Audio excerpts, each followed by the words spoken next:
Protesters out on the state capitol grounds for the second week in a row. What the scene looked like from the ground. And a new law over social media moderation stopped by a judge. Why the Attorney General's Scope Act has been put on hold. But first, let's talk about that weather out there. I saw people out at Barton Springs. Yep. They were out on the lake. A great day for that. I loved it. Yeah, I know a lot of people like the colder weather, but that's in play across the next few days. This was a weekend just to enjoy at least the first half of it, the warmer weather. And we're tracking a cold front moving through. Let me take you to the conditions right now across Austin itself. 84 degrees, winds out of the southwest at 5 to 10 miles per hour. Humidity is at 44%. Just a tremendous shot with the city. We'll show you in just a bit. Right now, 84 in Austin, 86 in Marble Falls, 89 in San Saba. But you can kind of visualize where that front is, and it's going to move through over the next 6 to 12 hours, bringing cooler temperatures throughout your Sunday. Here's the timing: 4 to 8 p.m. approaching portions of the hill country, 8 p.m. to midnight for a good chunk of our viewing area, and then south of Austin, midnight to 6 a.m. for your Sunday morning. Here's how it looks right now across Texas: 57 in Dallas, 46 in Amarillo, and it's 84 right now in Austin, 90 down toward the valley. So we're talking about this arrival. Winter temperatures returning, overnight lows in the 30s and 40s for a few days this next week, and rain is on the way. I'll show you just how much coming up in just a bit. All right, thank you, Tommy. Now taking a live look out at the Capitol, where people have been gathering since about 4:30. You can see a number of them kind of sitting out in front of the Capitol steps now. Good evening. I'm Nabil Ramadna. Demonstrators gathering to fight back against recent change in immigration and deportation policies here in the country and in the state. It's the latest of a series of protests here in Central Texas and the country over the issue. Now, one attendee says it's about sending the message that there's support for those impacted here in town. Our biggest hope for this is just to have the word spread that, there is a community of people here who do stand for our rights and making sure that they are heard, and that we're here. We're always going to be here, and if we're ever needed, that you can find us in the Austin area. Going in depth, Governor Greg Abbott and several other lawmakers in Texas believe the federal government should pay back border states for money they independently spent on border security and enforcement efforts. Abbott is requesting the federal government approve more than $11 billion in reimbursement money for what was spent on Operation Lone Star. Texas is just owed that money. It's the bottom line. You got to pay your debts, and so we believe that we should have that as a package with the border money that we're talking about. We're talking about, $175, $200 billion of additional border money between the two sides in the House and the Senate. And so we think the $11 billion for Texas ought to be a part of that. Meanwhile, in the city of Pflugerville, they are aware that some community members have concerns about the building the U.S. Department of Homeland Security intends to operate in the city. And today they released a statement about the facility, saying DHS is not required to seek approval from the city to operate.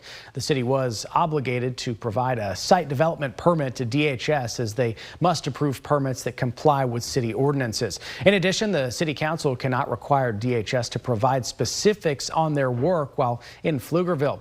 Now, for more coverage over immigration, including more activity duty troops being sent to the border and Trump's plans to add more stretches of border walls in New Mexico, our partners at Border Report have the latest. Just ahead to borderreport.com. And celebrating fire readiness this afternoon, Austin firefighters recognized Walnut Creek Enclave neighborhood as the 21st Firewise community in Austin. Being a Firewise community is a level of certification that says a community has an ongoing commitment towards reducing overall wildfire risk. Fire officials say such preparedness is game-changing for first responders fighting wildfires. Austin currently has about 20% of Firewise communities that exist in the nation. Outside of California, Austin has the highest number of homes with moderate or greater wildfire risk, with almost 95,000 homes in that category. That's according to a report done by CoreLogic. A federal judge has blocked enforcement of a Texas law that he found to restrict Texas minors' First Amendment rights. Calling into question Texas Attorney General Ken Paxton's claims that the law protects minors from the content he calls harmful. The Securing Children Online Through Parental Empowerment, also known as HB 18 or the Scope Act, requires websites like Facebook and TikTok to implement strategies to prevent a minor from accessing content that, quote, promotes, glorifies, or facilitates suicide, eating disorders, substance abuse, bullying, harassment, as well as child sexual assault material or other sexual abuse. Western Texas District Court Judge Robert Pittman said in the order that this part of HB 18 was as content-based as it gets and thus deserving of strict scrutiny. Pittman also noted that many terms used are too vague and politically charged. In a statement over the ruling, Pittman said it is far from clear that Texas has a compelling interest in preventing minors access to every single category of information listed above.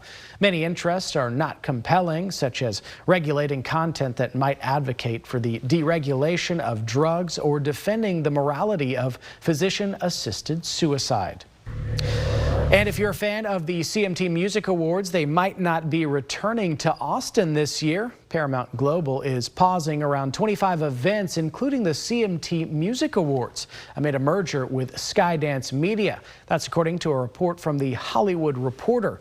The announcement, which came from an internal memo, did not say when decisions about the affected events would be made. 3 more Israeli hostages have been released by Hamas and returned to Israel, according to the Israel Defense Forces. Those captives are being exchanged for nearly 200 Palestinian prisoners. NBC's Yasmin Vasugian reports from Tel Aviv.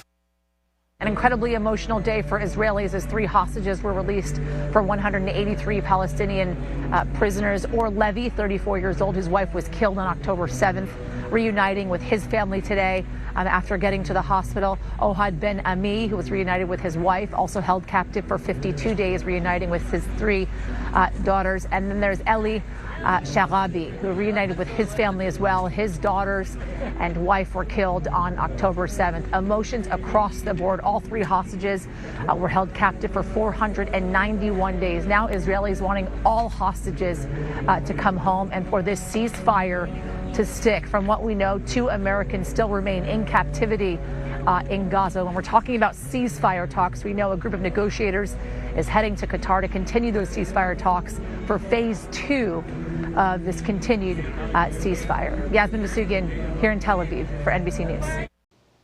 Well, if the Lone Star State feels a little more crowded, that's because it is. Texas's population increased more than any other state for the 2nd year in a row. That's according to estimates from the U.S. Census Bureau. As of July 1st of last year, there were more than 31 million people living in Texas, making it the 2nd most populous state behind California. The estimates show Texas's population increased more than 500,000 people since July 2023. That's almost a 2% increase. The second that saw the most growth, well, that's Florida, with just under 500,000 more people. We've got all the data and more on KXAN.com. Just click this story.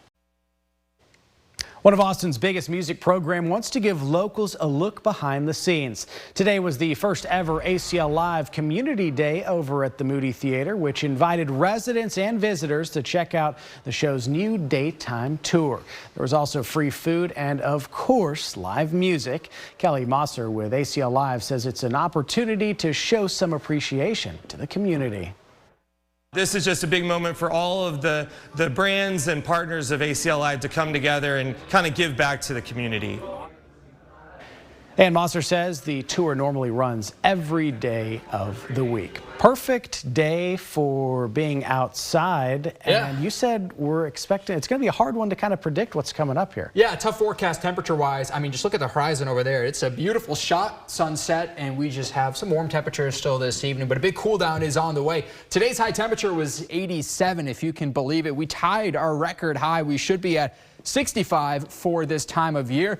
There's the cold front slicing through Central Texas. 84 in Austin, 87 San Antonio, 30 degrees cooler up in Dallas, 57 and 40s up toward the Panhandle. Here's the arrival times for the front moving through around the Austin area, 8 p.m. to midnight, and very early tomorrow morning south of Austin towards San Marcos and San Antonio, 12 a.m. to 6 a.m. for your Sunday. And temperatures will continue to drop throughout the day, so 61 at 7, 59 at noon, and then 57 by 4 p.m. We'll stay mostly cloudy to cloudy throughout the day, and I have a 10% chance for a rare shower. That is possible from time to time. That 10% chance stays through Monday, and then watch what happens Tuesday and Wednesday. Wednesday. Another cold front will move through and slow down, which will open the door for multiple days of rain, which will also last into early Thursday.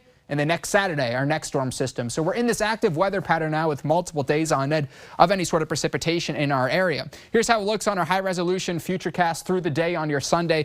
Bits and pieces of rain are possible. Sunday overnight into Monday, same story. Mostly cloudy skies with some rain from time to time. And then late Monday into Tuesday, you'll begin to notice a little bit more widespread rain coverage. And then Tuesday itself, that's when we could be seeing some thunderstorms as well, especially heavier rainfall north toward Lampasas and San Saba. And that front will work its way through by Wednesday into Thursday. Here's a big picture across Texas Tuesday into Wednesday. Some of these yellows and dark greens represent heavier rainfall.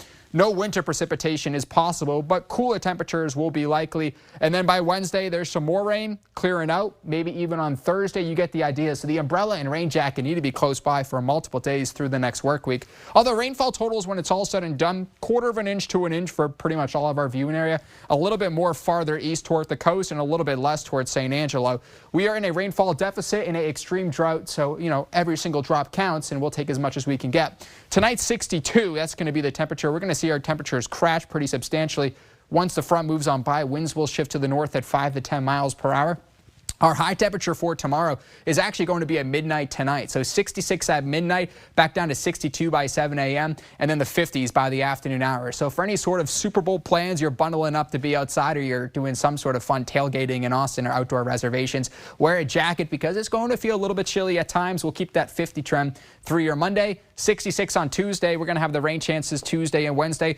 Another front moves through. 56 for your Thursday. And look at these overnight lows going from the 50s to the 40s.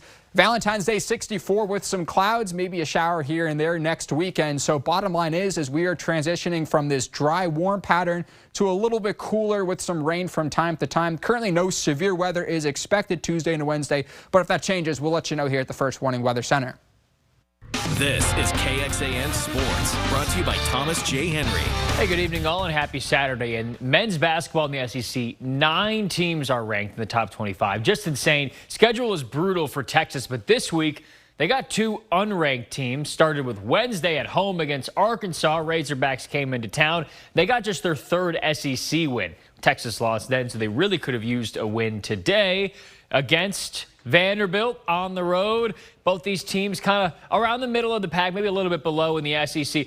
This is a game of runs. Starts early. Texas on a big run. They go up 7-0 to start. Arthur Kaluma gets the reverse to go. He had 12 in the game. Then here come the Commodores. MJ Collins knocks in a 3, part of a 12-0 run to make it 20-12. Texas on a 12-0 run of their own. Julian Larry for the lead with the triple. Then second half we go. UT up 6, 15 minutes to go. How about this for a highlight? A reverse alley-oop lay-in. Devon Pryor feeling it after that. Texas up 6. They had a couple of those major highlights. 7 minutes to go. Jason Kent, certainly not known for his three-point shooting, let alone offense, knocks in a 3 with just under 7 minutes to go. But Vanderbilt went on a 10-0 run, and Texas did not hit another field goal until 20 seconds left in the game when it was over. Jason Edwards hits an and one there, and well, he had a different and one as the Longhorns fall in Nashville. It was a good college basketball game today. I thought it was a game of runs.